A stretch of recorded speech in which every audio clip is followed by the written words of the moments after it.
కాళేశ్వరం విషయంలో బీఆర్ఎస్ కాంగ్రెస్ కుమ్మక్కయ్యాయి. ప్రభుత్వం మారినా పాలనలో మార్పు లేదన్న ప్రధాని మోడీ.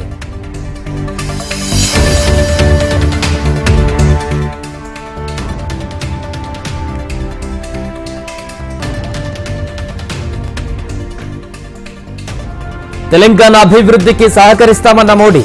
రాష్ట్రానికి మరిన్ని పెట్టుబడులు అందిస్తామని ప్రధాని హామీ.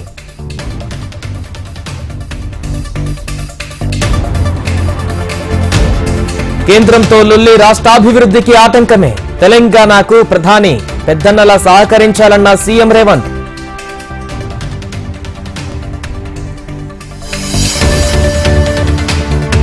ప్రధానిని పెద్దన్నాని సంబోధించడం శుభ పరిణామం. కేంద్రంతో సంబంధాలు ఉంటేనే అభివృద్ధి సాధ్యమన్న రాజాసింగ్.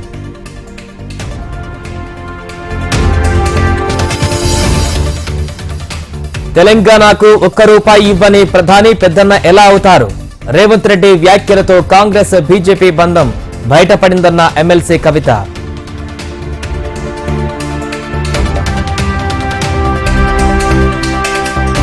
బీఆర్ఎస్ కు భవిష్యత్తు లేదు. కాంగ్రెస్ దగ్గర రోడ్ మ్యాప్ లేదు. మోడీ మరోసారి ప్రధానిగా గెలవబోతున్నారన్న కిషన్ రెడ్డి.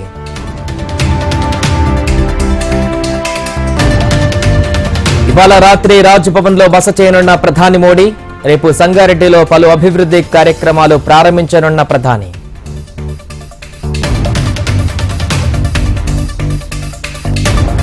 సత్యసాయి జిల్లా ముదిగుబ్బలో ఉద్రిక్తత. మాజీ ఎమ్మెల్యే సూర్యనారాయణ వాహనంపై రాళ్లదాడి.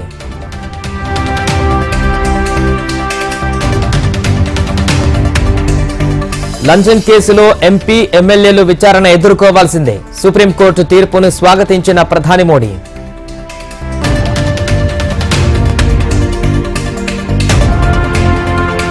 వీరశైల లింగాయత్ కార్పొరేషన్ ఏర్పాటుకు మంత్రి పొన్నమ హామీ. మంత్రికి వినతి పత్రం సమర్పించిన లింగాయత్లు.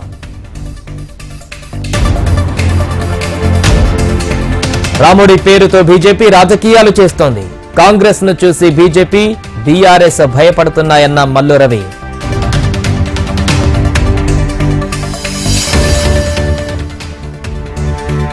ఏపీ బీజేపీ మేనిఫెస్టో కమిటీ సమావేశం.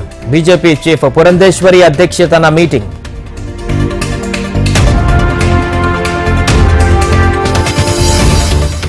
ప్రజాశాంతి పార్టీలో చేరిన మాజీ మంత్రి బాబు మోహన్. బీజేపీలో తగిన గౌరవం లేకపోవడంతో పార్టీ వీడానన్న బాబు మోహన్.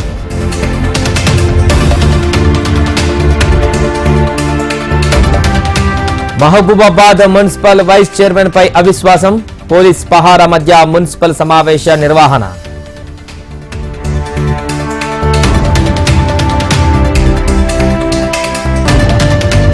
ఈ నెల 8న పాత బస్తీలో మెట్రో 2వ దశ పనులు ప్రారంభం. ఎంజీబీఎస్ ఫలక్నుమా మధ్య 5 మెట్రో స్టేషన్లు ఏర్పాటు.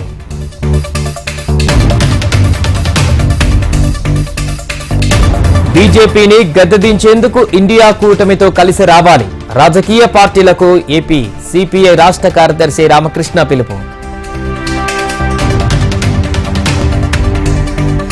ఏపీ టెట్ టీఆర్టీ పరీక్షల నోటిఫికేషన్లపై హైకోర్టు కీలక ఆదేశాలు. 2 పరీక్షల మధ్య 4 వారాలు సమయం ఉండాలని ఆదేశం.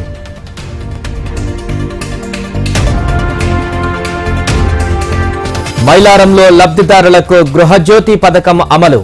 జీరో బిల్లు పథకంతో ప్రజలు సంతోషంగా ఉన్నారన్న ఎమ్మెల్యే యశస్విని రెడ్డి. కీసరగుట్టలో ఈ నెల 6 నుంచి 11 వరకు శివరాత్రి బ్రహ్మోత్సవాలు. భక్తులకు సకల సౌకర్యాలు కల్పించాలని ఎమ్మెల్యే మల్లారెడ్డి సూచన.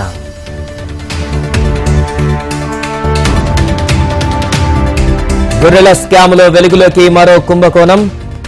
లోలోనా కంపెనీ భాగోతాలు బట్టబయలు.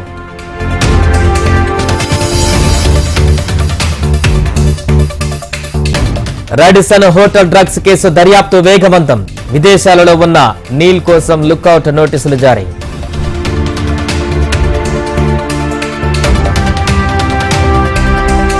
వనపర్తి జిల్లా కొత్తకోట బైపాస్ వద్ద ఘోర రోడ్డు ప్రమాదం. 44వ జాతీయ రహదారిపై చెట్టును ఢీకొన్న కారు. 5 దుర్మరణం. శంషాబాద్ ఎయిర్పోర్టులో భారీగా బంగారం పట్టువేత 13.65 కేజీల బంగారం స్వాధీనం చేసుకున్న కస్టమ్స్ అధికారులు.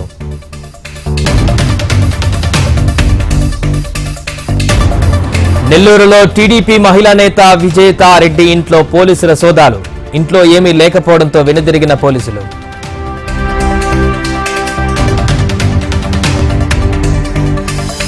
ఒడిదుడుకుల మధ్య లాభాలలో ముగిసిన మార్కెట్లు. సెన్సెక్స్ 66 పాయింట్లు, నిఫ్టీ 27 పాయింట్ల లాభం.